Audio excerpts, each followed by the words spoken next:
अस्सलाम वालेकुम, मैं हूं doctor Mujtaba. Preventable health problems की आज तीसरी डिस्कशन है। पहली में हमने देखा स्मोकिंग के हैज़र्ड्स, दूसरी में हमने रिव्यू किया चाय को, और आज हम बात करेंगे कॉफ़ी इनटेक।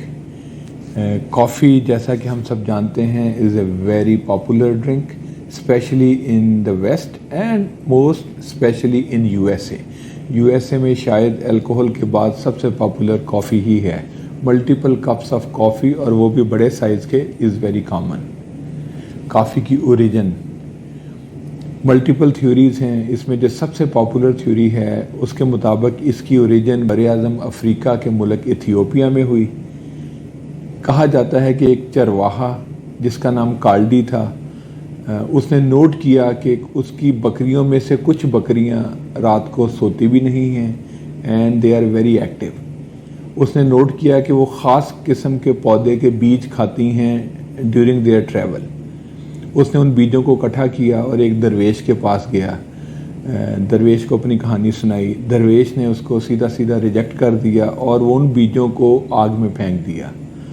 आग से निकलने वाली खुशबू जब वो बीज रोस्ट हुए वाज वेरी हार्ट टचिंग। वहाँ से कॉफ़ी की इब्तिदा हुई इथियोपिया से, तकरीबन 708 सेंचुरी आफ्टर डेथ ऑफ हज़रत ईसा अलैहिस्सलाम।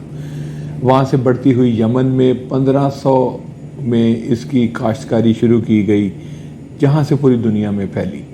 यमन के शहर मोका में ये सबसे ज़्यादा पॉपुलर हुई, इसीलिए आज कॉफ़ी का एक फ्लेवर, एक brand mocha is very popular. So that is named after Yemeni city name मोका।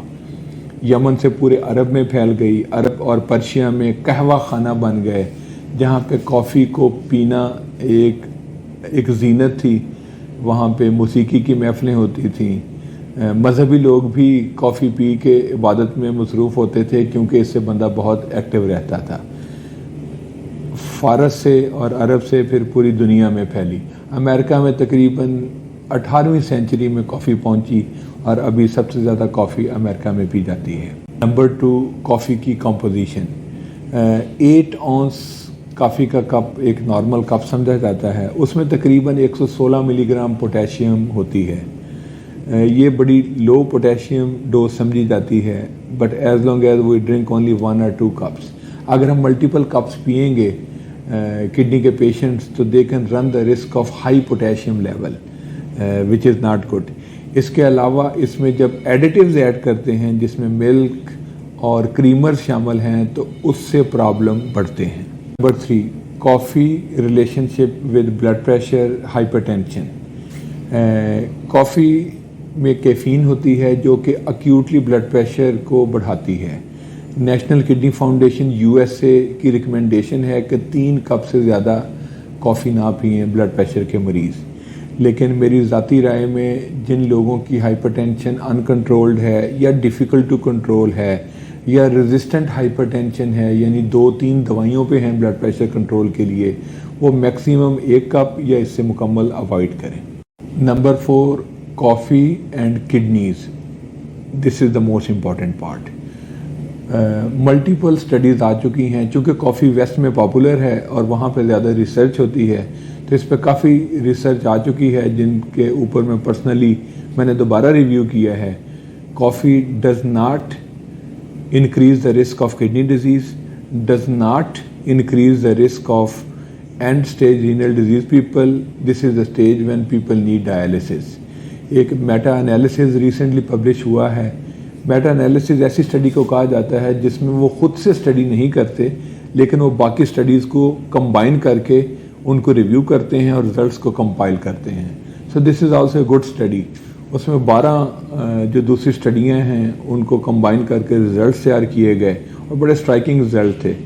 उसके मुताबिक coffee risk of kidney disease को बिल्कुल नहीं बढ़ाती, बल्कि जो लोग 2 कप से ज़्यादा कॉफ़ी पीते हैं उनमें रिस्क ऑफ किडनी डिजीज़ कम हो जाता है उन लोगों की निस्बत जो सिर्फ 1 कप पीते हैं।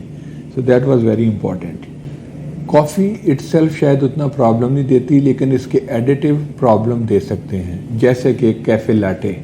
पाकिस्तान में कैफ़े लाटे को ही असल कॉफ़ी समझा जाता है, हालांकि this is a brand of coffee. Cafe latte में तकरीबन 183 मिलीग्राम फास्फोरस और मोर देन 350 मिलीग्राम पोटेशियम होता है। यह किडनी पेशेंट्स का पोटेशियम एंड फास्फोरस को बहुत डेंजरस लेवल तक बढ़ा सकता है। So need to be careful with coffee additives. Itself, coffee does not increase the risk of kidney disease as long as we stay in moderation, which is below 2 to 3 cups every day. पांचवा point है fluid intake. Coffee में fluid भी शामिल है, पानी भी शामिल है। तो ऐसे मरीज़ जो कि कंजेस्टिव हार्ट फेलियर की शिकायत है, जिनको एडीमा की शिकायत है, सांस उखड़ता है, किडनी कमज़ोर हैं, वो इसको कंसिडर करें कि इससे फ्लूइड भी अच्छा खासा जाता है। और जिनको फ्लूइड रिस्ट्रिक्शन एडवाइस की गई है, they need to limit their coffee intake. To conclude, coffee is a very good drink. इसमें एंटी इन्फ्लेमेटरी प्रॉपर्टीज़ भी हैं। कुछ स्टडीज़ के मुताबिक कुछ बेनिफिट भी है, लेकिन more than 3 cups of coffee is not recommended at all. और जिन लोगों को रेजिस्टेंट हाइपरटेंशन है, ब्लड प्रेशर कंट्रोल डिफ़िकल्ट है, मल्टीपल मेडिसिन हैं, they should try to avoid coffee, क्योंकि ये अक्यूटली ब्लड प्रेशर को रेज़ करती है। और कॉफ़ी इटसेल्फ उतना प्रॉब्लम नहीं है जितना कॉफ़ी के additives potassium and phosphorus level को बढ़ा सकते हैं। तो किडनी पेशेंट्स इसके एडिटिव से भी केयरफुल रहें। तो ये थी हमारी discussion on coffee. Hope you like it. Subscribe, like and share with your loved ones. Thank you very much.